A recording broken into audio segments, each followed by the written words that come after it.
All right, good afternoon, everyone. How was your weekend? Good, good? All right, excellent. Lots of changes going on, right? New president. Martin Luther King Jr. holiday, so time off, cold temperatures. Anything exciting? Any news to share? Nothing? We got two presentations today. We can try to catch up.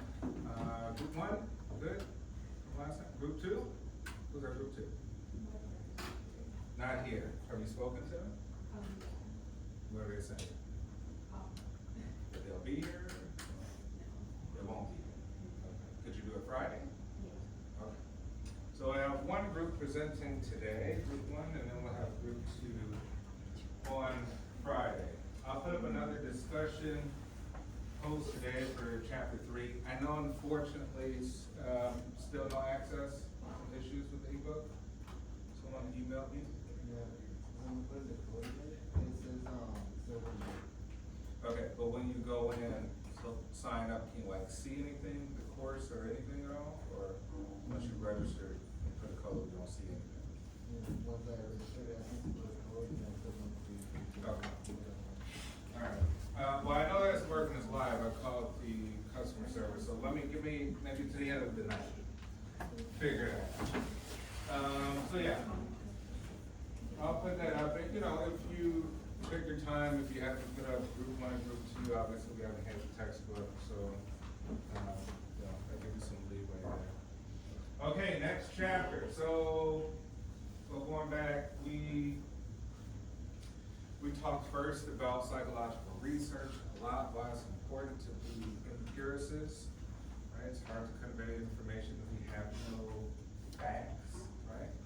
I know we like to say hashtag facts, but think about it. Like even when we see people quoting on TikTok, Twitter, Facebook, Instagram, YouTube, it's like, oh, facts, right? I'm like, well, whose facts? Subjective facts, right? Not universal claims.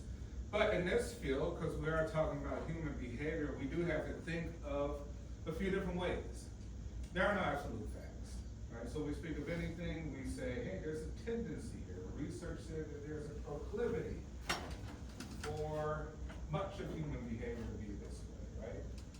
That this appears to be a normal thing in a distribution, right? And we say, who has a marker on that? Who has a marker?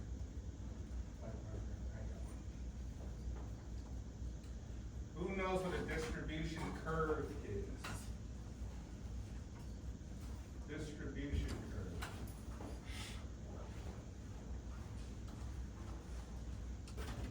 Right, so we're speaking about research, and we're speaking about human behavior in general, right? For the rest of your college career, this is for the most part, which should make sense out of most things. Right? We can say this is average or normal. You can say, hey, these are the extremes, and these are, say, outliers. Right? This is kind of with everything. So you're like, hey, that's abnormal behavior, disorder. What do you mean disorder? Well, we have order, disorder. What we consider to be normal behavior, and what we consider to be abnormal. Pass a threshold to some degree. In this classroom, if someone were to just jump and scream every 5 minutes, you're like, okay, X amount of students that do that behavior. One person there kind of surmise that they are somewhere here. They're outliers. They're abnormal, right? So you say, hey, but this actually transfers to different cultures. What's normal here is not normal in other cultures, right? What's abnormal here may not be abnormal in other cultures as well, too. We live in an ecosystem, an environment, right? The environment impacts behavior. Things are different. So if we are to speak in psychological terms, or really in terms when it comes about human behavior at all, we have to say, hey, some, most, few, many, right? Those kind of ways. But we tend to, when we go online, social media, everybody has audience. So think in those ways where as we move on and discuss things, we say, hey, there is a tendency for this to be sort of normal behavior for this particular group, right? Or things of that nature. All right, so we learned about that. Psychological research is important. Which means in college, we can't argue a few things. You say, hey, I'm going to have a God argument. And everybody's going to say, where's the proof? Right? You say, well, in the spiritual sense, and they're going to say, well, I don't know, I still can't see it. Some of us couldn't see it, or some of us couldn't believe it, some of us didn't feel spiritual. Then we might go even further, like the soul. Ooh, interesting. What do you mean the soul? That sounds fascinating. Where is it? Like, show me the soul. We've been hearing about it our whole life. Soul. In the depths of my soul. Like, what are you talking about, soul? In a scientific way. Yeah, I don't know what you're talking about. Right? Could be argued. But I have no clue what you're talking about. Someone say spirit. You're like, okay, well, spirit might be different than soul, isn't it? Right? What would be maybe someone's definitions of the differences between quote unquote soul or spirit? Are there any distinctions between the two? Spirit and soul. Use these words every day, all day. You thought about it? Right? Some may say, well, yeah, that's a difference, Dr. Ross. I mean, the soul is maybe that which is consciousness or gives animation to a living being. Right? Okay, so mind is soul. Soul and mind are the same thing. Okay, I get it. Right? Mind, not brain. Somebody say, well, spirit is something different. It's a life force, a life energy. It was energy. Right? Energy which maybe precludes life. Energy which creates life. Right? And some say, okay, I still don't see the proof. Right? Even through prenatal development, sometimes people have argued that when the sperm and the egg finally connects together to make a cell, right? So the body's like, there's a little spark there. Like it, people like to know what that spark is, right? What's that spark? Is that the spirit or soul? Fuse into a physical thing. Body within the soul, soul within the body, spirit within the body, body within the spirit. I don't know. These are all theoretical things. And that's fine to have on your own, right? As a religious person myself, I'm a Roman Catholic, so obviously I'm still an empiricist, I'm still scientific, but I do know that we don't have all the answers. Right? Just because you don't have proof doesn't mean that things don't exist. All right. So we learned all that. Now we're here to the brain and the nervous system. Who are my neurology students or majors? One, who's the other neurologist? Anybody studying the brain? Ooh, nursing students? All right, good. All right, so this should be interesting, right? All right, so the brain and the nervous system, that which gives functions to pretty much all the things we're going to talk about behaviorally. A simple way, like a very, very simple model out there on how you can understand parts of the brain. Just simply parts, so that you can remember to name when people go, hey, what are parts of the brain? Okay. Like a very simple way is what we call the hand-brain model. Simply go like this, and everybody participate. Hold your hands out. All right? And you say, hey, put your hands down on the table for a second. You say, hey, on the outside of my hands, the back side of my hands is dark. It's a lot darker than the inside, right?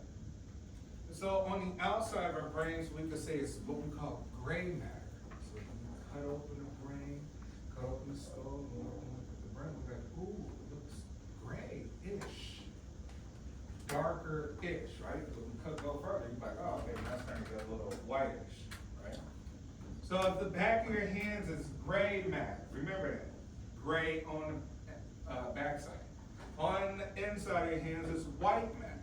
We say that would be the inside of the brain. And we'll talk about what is really distinguished between the two. But anything on the outside, that gray matter is what you call cortex. So you always hear the word cortex talk. Right? Cerebral cortex, prefrontal cortex. Right? So this cortex. Really, we're talking about gray matter. Cortex is gray matter. Keeping it simple. All right, keep your hands up. Make a fist. And then cross your hands like this. All right? You say, whoa, interesting. This is big. This can't fit into any volume of space. So how do you get this large thing to fit into a smaller volume of space? You fold it. Like the brain's folded. There. If we were to flatten this out on a piece of sheet, you'd be like, ooh, man, it might go 3 tables long or something. Just have to flatten it out, roll it out.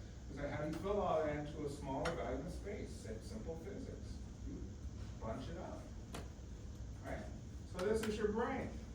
Very interesting because we just crossed. So that means if we cross that your left hand controls the right side of your brain, your right hand controls the left side of your brain. This is really how it is. At a certain point in the middle, near like the cerebellum, is when the messages start to cross. They cross paths, right? And go to the rest of your body.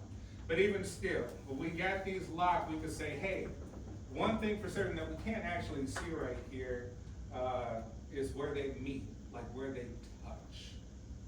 Where they touch, that part of the middle of the brain that brings them together, that fuses those hemispheres, is called the corpus callosum.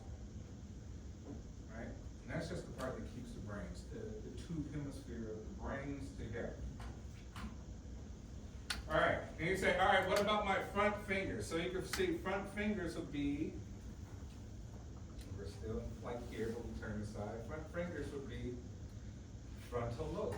Front of your fingers, frontal lobe. All right, frontal lobe. We're going to talk about this is higher. This is really what separates human beings from other animals. This is abstract thinking. This is planning, executive functions. You don't see lions all around planning all the great things they're going to do. They're not doing that. Right? They may plan a hunt, but that's it. They're not planning their greatness, planning achievements, not planning anything. You are. You're planning for others. I guess awesome stuff, quote unquote awesome stuff you gotta do, you wanna do, whatever's gonna make you feel whole as a human being. Right? Okay, so we say, hey, couple fingers, frontal lobes. We say next, put up these fingers, you say parietal lobe, right? So you're like, oh man, all right, front, parietal, right? We say parietal kind of mostly controls sensation, touch. I would say things mostly dealing with touch. Stimulus coming into the body that you've been feeling, right? Pain is there, right? You put your hand to the fire, you're gonna feel pain. Most of that's coming from the parietal lobe. All right, in the back, you could say occipital. And why this still continues like this, you're like, well, this kind of looks like 2 eyeballs. So to keep it simple, if you're looking at your fist, you could say occipital has to do with vision, right? Light comes through the eyes, hits the back of your skull, right? It hits this part of the brain and process what has been seen. Occipital lobe. Once again, if you have your fists together, you can say, hey, eyes. Part that's in the back deals with eyes, deals with vision, right? The visual cortices. And then last but not least, you would kind of say this part that folds out, you can remember from the temporal lobe, because really this bottom part, this is like really the only part of the brain you can like just flatten out a little bit. Like you would scoop the brain up. Why that part flaps out like ears or something? Ears, right? You're like, hey, temporal lobe deals with hearing. Right? So you're like, hey, and then even more so, really that's kind of it, to keep it simple. So you're like, hey, frontal, okay, frontal, higher functioning thinking, executive functioning, planning, abstract thinking. Parietal has to deal with touch, things like pain. Occipital has to deal with vision, and then temporal has to deal with hearing. Now you have to associate like, hey, right, there's different parts of these brains that deal with other things. What about memory? What about feelings? Internalized feelings, anger, happiness, blah, blah, blah, blah, right? That is kind of situated mostly within the temporal, and as you get deeper in there, we'll talk about other parts like the limbic system, etc. So this is here, this sort of a reference point for you to have, so that's easy to remember. Right? You easily remember the major parts of the brain. Okay, so I just wanted to give you that. Any questions about it?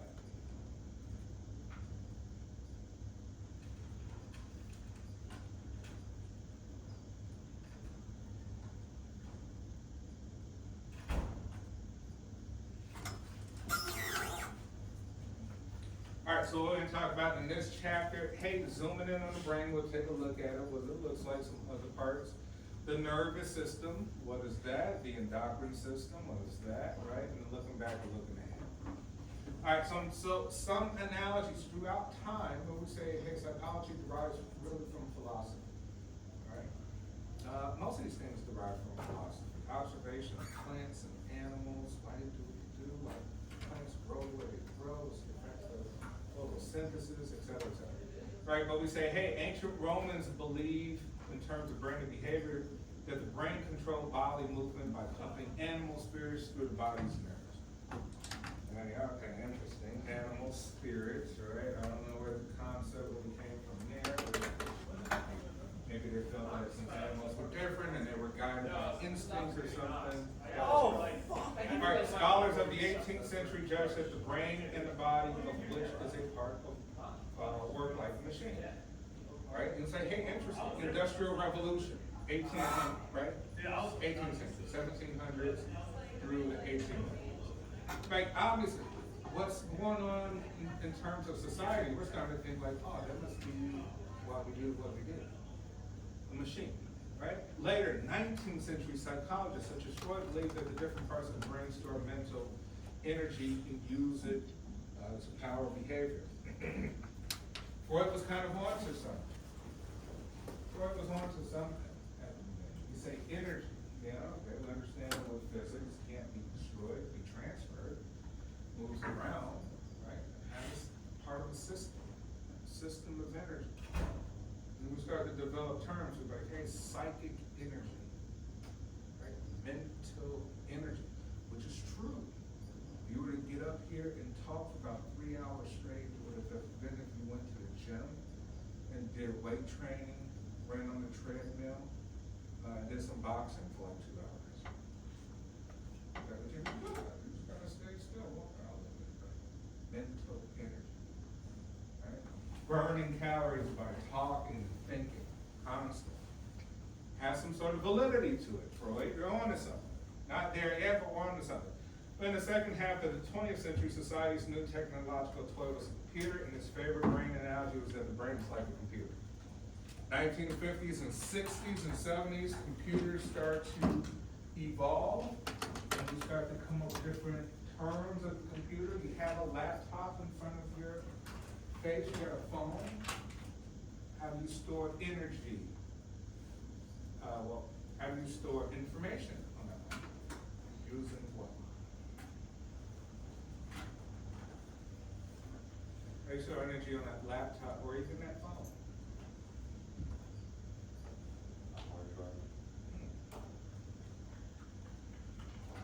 You're like, all right, we have a hard drive.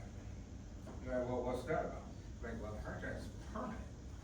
It has all the information permanently stored until you decide to delete it. Right? Maybe when you do, I'll be able to go sleep around and figure out how to get it back. Like, well, okay, and maybe that's long-term memory. Remember we already said long-term memory. Anything you repeat a multitude of times goes in long-term memory, and they remember it forever.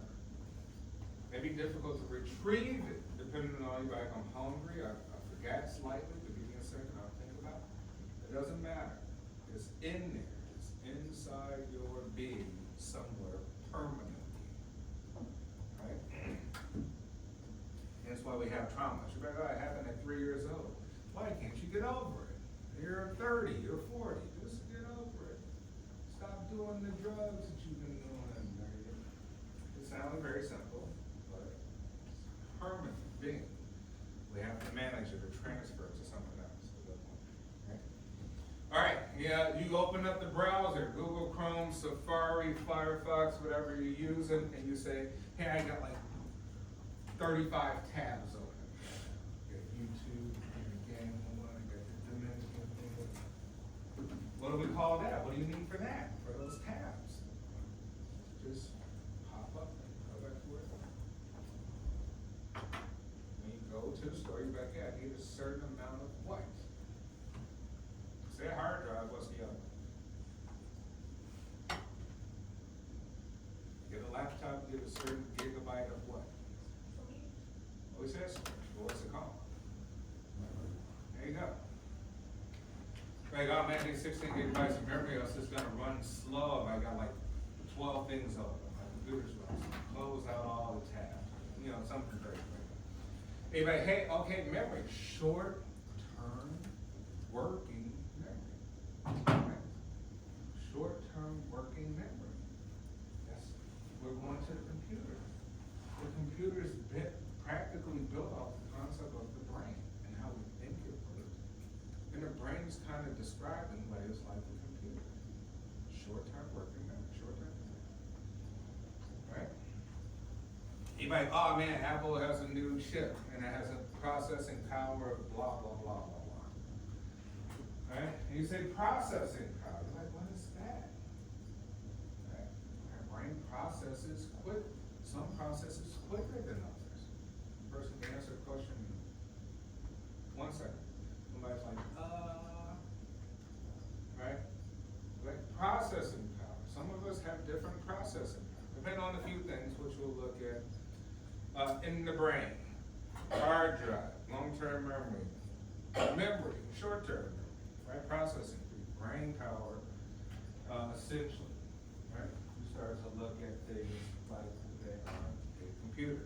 Camera systems. Oh, interesting. Looks like the eyeball, how we process visual information. Should we upgrade to 4K? Maybe 8K if you guys want to build human eyes, right? These are things that are sort of built off the principles of the computer. So that's the analogy. Hey, brain as a tool analogy, right? So we got all these different analogies. The Romans had theirs, the Industrial Revolution had theirs. We're in an age of information, we have ours. But here we're talking about the brain as a tool.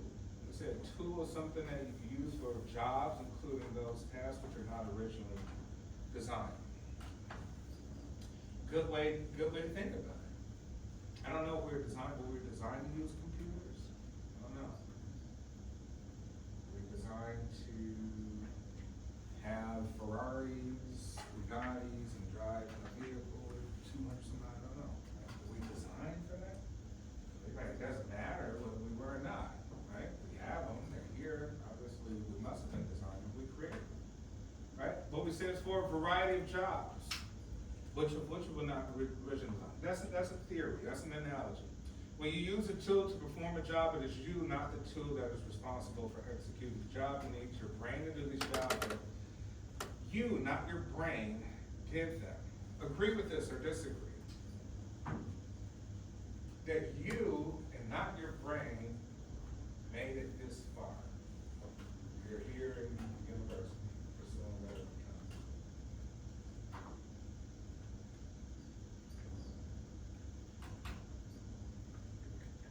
You think it's just your brain power? You're smart? What do you think is other things? Who here thinks there's some other things in play? Outside of just the brain? Who has an argument? Anyone? Right, there's more to it. You're like, all right, the brain, to be smart, think about it. There's a lot of smart people out I don't know, we could maybe classify them as successful. Doesn't take anything away from them. But if we were to classify what success is, we're like, hey, your goal is to be multi-millionaires and billionaires and have power and freedom and travel the globe, all the cool stuff. A lot of people that are very intelligent have not did that, right? They're maybe missing something, right? There's maybe other things that play outside of just the brain. Could be environment, right? Environment we say is probably the most impactful thing. Hence why we all dress pretty warm, right? Nobody wears shorts. The environment changes your behavior, what you do, how you feel, depressed, not depressed, happy, right? Angry, etc. There'll be other things at play. But this is a good way to maybe start with some thinking about it. How have researchers demonstrated that the brain is like a muscle? Like a muscle, the brain also changes when you perform a task repeatedly. Changes make it easier for you to do the task in the future, which we call plasticity. Change physically as a result of experience. Once again, environment changes your experience. You learn something new, you forget it. Right? You forget what I'm talking about probably in 25 minutes. If you repeat it, you'll start to remember. Bits and pieces. It's coming in just like the computer. Little bits and pieces at a time. Finally, it starts to make a mental concept, and now you can see it. I give a visual concept of it. But your brain changes physically as a result of experience. And I think I have the diagram here, but there's one little diagram that you can probably Google, and it shows like rats in different environments. Right, so if we put a rat in an environment in a cage by itself with limited things to do, no rat, hamster wheel, or any of that stuff, no obstacles to figure out, no maze to go through, nothing to climb on, and we take a look at its brain versus a group of rats. We would take a snapshot of them the same amount of time, study them, and we'll open up their brains and be like, oh my gosh. These rats' brains have a lot of activity, a lot of neurons, which we'll learn which neurons are. A lot more is going on. Why is that? Right? The less you have in your environment, the less sort of plasticity has occurred. Right? So you thrive. Your brain literally thrives given certain tasks to do. People sometimes occur damage to one part of the brain. When this happens, there's 3 possible outcomes for the mind. No mental ability, all mental abilities are intact but impaired, or selective loss of specific mental abilities. Right? We saw those parts of the brain. We said we know exactly what they're responsible for. Right? Even when we go to that parietal part, and even towards the back, we're talking about, what about balance? How do you balance? How do you walk upright on 2 feet? There's not many animals doing that. We keep doing that without thinking about it. We're not thinking with it. Right? So we're like, oh man, the brain is controlling it. I don't have to think. There's no need to think. Right? We're like, so, hey, you know what? If you affect that brain, that part of the brain, you may impact walking. Like, why is that person walking? Like, girl, we just studied the brain. We kind of know exactly the areas. We investigate a little bit more. Right? Hey, I can't hear you on this side. Right? Somebody may say that. Oh, interesting. Anything happen with the temporal lobe or eardrum? Something. Right? We can make some sort of common sense from it. Or you may lose the ability totally. I think I told you before, there was a famous actor, Christopher Reeve. He played the original Superman. He played like Superman 1, Superman 2, maybe Superman 3, in the 1980s and like the late 70s. Very popular actor. He used to ride horses, and he fell off his horse one day and hit the back of like near his spinal column. And he injured his medulla.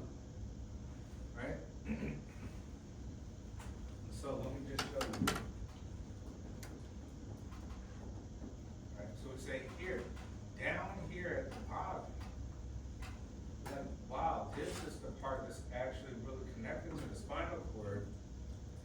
nervous system, which we'll talk about. So these are like necessary, right? This is critical, which people call the reptilian brain, because reptiles have this, fish have this, and lizards and things like this. They're like, hey, what does this control? Breathing. You're not thinking about breathing, something's doing the breathing for you.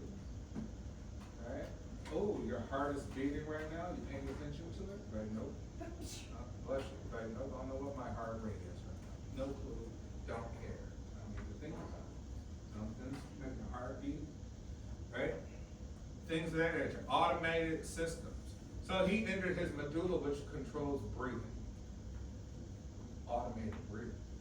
So literally he had to think about breathing. He was on the machine. So think about it. He had to try to talk while he was thinking about breathing. So there were interviews, you can go on YouTube and see Christopher Reeve interview. He's on the machine and he had to try to talk also while trying to think about breathing. Right? Very difficult thing. So it goes to show you like how critical these things are. Right? You can enter parts of your brain and not be able to breathe on your own anymore. You need a machine to do it. Right? Even when we see some of our maybe family members who are elderly or sick, right? And you're like, oh, they put them on a respirator. You're like, what? They need a respirator? Man, they need a machine to help them breathe. Right? Can't breathe on them. Or someone's brain, you're like, oh, their brain dead. What do you mean? Vegetative state. Right? Certain things they can't do on their own. All right, so this is our introduction to it, and then we'll go into it, wrap it up on Friday. But next, I want to have Group 1 come up here and have our first presentation. Did you email? What did you email